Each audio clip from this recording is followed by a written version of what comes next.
Tagpila nila. Tagkuha na siya kuya. Tag-utso na siya. Taga-asa ka kuya? Diri na tagagayan? Di ko mutuog kagayan ra ka oy. Unsa pay lain nimo nga kuhaon kuya? Oh, muna standard nga 4 na to. Naputay 3, katong 3 pang division. Kanang tapat sa 3 and a half. Kana 3, 3 and a half, 3 and 3/4.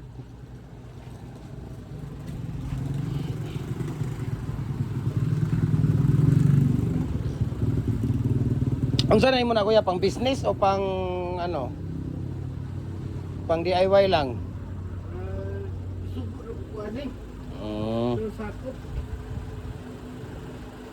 Ikaw, depende sa imo ha, unsa imo ang Dagko sa kini wa. Kini. oh, pwede ra pud na kuya. 3 and 3/4 or 3 and 1 half. Say mo ang gamit ya.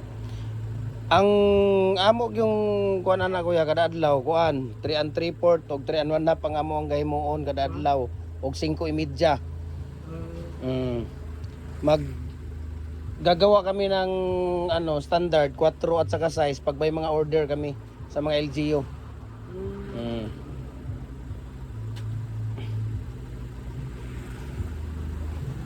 Brakes kuya, wala ka bang ano sa brakes? Sa mga brakes natin, wala ka bang ano decorative? Pins concrete post kuya, molder. Kanira sugo. Kana ra gisugo sa imo ha. Unsa may imo kanang 3 and 3/4? Nakita sa lang po kanay. Si kuya, ewan ko kung saan galing ito si kuya. Sabi niya taga dito lang daw siya pero alam ko taga ibang ano to eh. Nasa ibang lugar to si kuya. 3/4 lang siguro.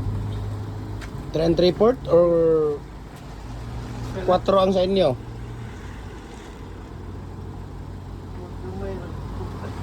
Sige, 4 oy.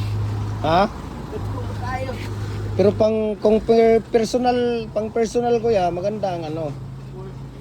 Pang personal na gamit siyempre.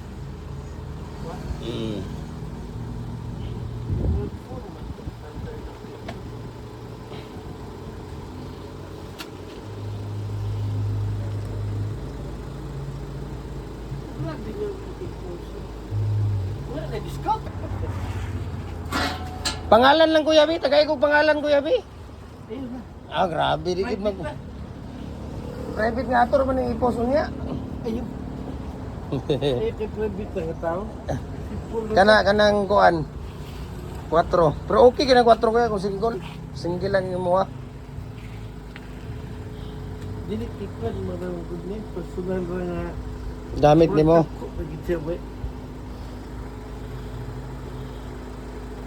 Katura. Ha? Katurang 3 and 1 half. 3/4. 3 and 1 half ra kuya. Kung pang personal gid nimo gid nga gamit nimo og pang imuhang gamiton po din pang business. Gani kay Katura kuya, 3 and 1 half. Actually ang ginahimo gid namo gyud diri 3 and 1 half gid na. 3 and 1 half ug 5 and 1 half ang ipanghimo gid namo. Katurang ipagawas to 3 and 1 half kung kuya dong. 3 and 1 half na single.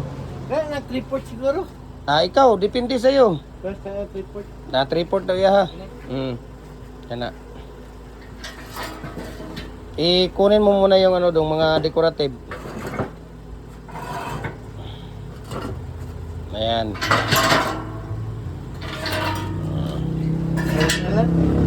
Tulang daw yung sa kanya.